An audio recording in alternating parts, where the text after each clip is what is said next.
tiba. Assalamualaikum warahmatullahi wabarakatuh. Bismillah wa bihi nasta'in. Wassalatu wassalamu ala sayyidina Muhammad wa ala alihi wa sahbihi ajma'in. Amma ba'd. Selamat menyambut Ramadan. Ahlan wa sahlan ya Ramadan. Kami menunggu-nunggu kedatanganmu ya Ramadan. Bulan yang menyediakan, iaitu bulan Ramadan, adalah bulan yang menyediakan kami keuntungan yang besar untuk hidup di dunia ini dan di akhirat nanti. Ramadan datang untuk mengingatkan tentang amalan baik yang perlu diisi dalam kehidupan kita, di samping amalan buruk yang perlu dijauhi. Ramadan datang untuk membentuk kami dengan acuan yang membawa kepada keredaan Allah dan kesejahteraannya semasa berada di dunia ini dan di akhirat nanti. Kedatangan Ramadan ditunggu-tunggu untuk melaksanakan amalan baik yang sangat menguntungkan manusia yang melakukannya di dunia dan di akhirat, sebagaimana diarah berbuat demikian. Bulan ini perlu direbut peluangnya, kerana orang yang melakukan amal soleh padanya dikurniakan ganjaran pahala yang besar dan berlipat ganda berbanding dengan bulan-bulan lain. Maka persoalannya, apa yang hendak dicapai melalui puasa Ramadan yang sangat digalakkan itu?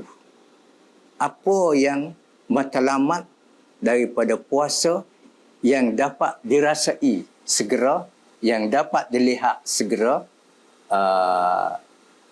sedangkan puasa Ramadan itu suatu galakan yang sangat besar, lebih daripada bulan-bulan lain. Apa matlamat yang hendak dicapai? Satu, kalau kita melihat satu, untuk mencapai takwa melalui puasa Ramadan. Sebab puasa Ramadan itu adalah supaya yang melakukannya mendapat takwa. Bismillahirrahmanirrahim. Ya ayyuhalladzina amanu kutiba alaikumus siyam kama kutiba alal ladzina min qablikum la'allakum tattaqun. Diwajibkan, wahai orang-orang yang beriman, diwajibkan ke atas kamu berpuasa bulan Ramadan sebagaimana telah diwajibkan puasa seperti ini kepada umat-umat terdahulu, supaya tujuannya supaya kamu mendapat takwa. Itu adalah matlamat yang hendak dicapai daripada puasa Ramadan yang kita sering alu-alukan kedatangannya pada setiap masa. Dengan melakukan, kemudian selain daripada itu, puasa menggalakkan taubat dan istighfar. Apabila digalakkan taubat dan istighfar pada bulan puasa, berarti kita memerlukan berhenti daripada perbuatan-perbuatan ataupun apa-apa perkara yang terlarang. Dan sebaliknya, di sebalik taubat itu, kita akan melakukan perkara-perkara yang disuruh, dan itu juga membawa seseorang itu kepada takwa. Selain daripada itu, untuk menjauhi kata-kata dan percakapan juga amalan yang buruk, yang rusak dan yang bohong.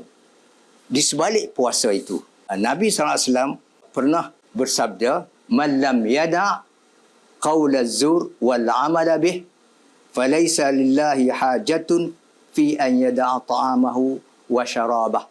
Artinya kalau seseorang yang tidak boleh dalam puasa itu tidak boleh meninggalkan perkara-perkara yang buruk, perkara-perkara yang terlarang, perkara-perkara yang boleh merosakkan hubungan manusia, tidak boleh ditegah perkara-perkara seperti itu, maka dia tidak perlu meninggalkan makanan dan minumannya. Berarti dia tak payah puasa lah kalau mulut dan lidahnya dan segala anggotanya melakukan perkara-perkara yang menunjukkan derhaka kepada Allah SWT, seperti bohong, kerusakan yang melakukan, kemudian perbuatan yang buruk. Kalau tidak boleh ditinggalkan, tak payah puasa lah. Itulah dalam mafhum yang mudah. Artinya di sini bahawa puasa itu untuk menjauhkan diri daripada perkara-perkara yang terlarang, sama ada percakapan, amalan dan sebagainya. Baik, dalam hadis lain sebagaimana selalu kita baca dan selalu kita dengarnya, Nabi SAW telah menyebut wasiyam junnah. Fa iza kana yaumu saumi ahadikum fala yarfus wala yaskhab, ila akhir hadis. Dan puasa itu sepertilah satu perisai yang boleh menahan seseorang itu daripada dimasuki oleh perkara-perkara yang membawa kepada maksiat. Artinya ada puasa itu sebagai suatu penahan. Artinya orang yang berpuasa tidak akan melakukan perbuatan yang membawa kepada keburukan yang terlarang dalam agama kita. Itu yang dikehendaki oleh puasa. Jadi dengan sebab itu, orang yang berpuasa itu terjauh daripada perkara-perkara maksiat, perkara-perkara buruk, perkara-perkara yang dilarang oleh Allah SWT. Sebab puasa itu sebagaimana disebut sebagai suatu junnah, satu perisai, suatu serangga yang boleh menahan daripada perkara-perkara buruk yang akan dilakukan oleh seseorang. Artinya, kalau kita nak menyebut, orang yang berpuasa itu tidak akan melakukan perkara-perkara yang terlarang, yang dilarang oleh Allah SWT dan Rasulnya. Baik, seterusnya, apa yang dikehendaki melalui puasa itu ialah untuk merapatkan hubungan persaudaraan dan kasih sayang melalui galakan infak dan tolong-menolong. Memang bulan puasa itu, semasa kita melakukan puasa, maka kita sangat digalakkan untuk menolong orang lain, memberi makan kepada orang lain, infak benda-benda yang diperlukan. Dengan sebab itu, dengan sebab kelakuan ataupun tindakan kita seperti ini, maka hubungan persaudaraan sesama kita, hubungan kasih sayang sesama kita akan lebih dekat. Jadi orang yang berpuasa itu orang yang melakukan perkara-perkara tersebut supaya terbina lebih rapat, lebih teguh perasaan persaudaraan sesama orang Islam khususnya, dan perasaan kasih sayang sesama mereka. Artinya perasaan kasih sayang, perasaan persaudaraan itu dibina oleh puasa, kerana puasa sangat menggalakkan seseorang itu melakukan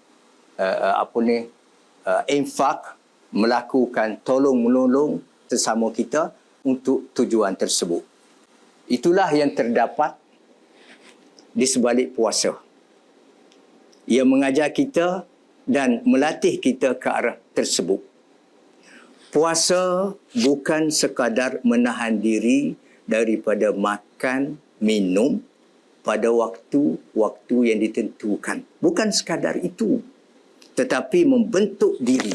Puasa membentuk diri manusia ke arah takwa dengan taat kepada yang disuruh dan menjauhi yang dilarang lebih daripada bulan-bulan biasa. Dengan sebab itu, kalau melakukan puasa pada Ramadan ini, berarti kita terlatih ke arah itu yang menjadikan kita menuju kepada kesempurnaan dalam takwa kita kepada Allah SWT yang boleh membawa kepada kebahagiaan kita, kesejahteraan kita di dunia ini, apalagi di akhirat nanti.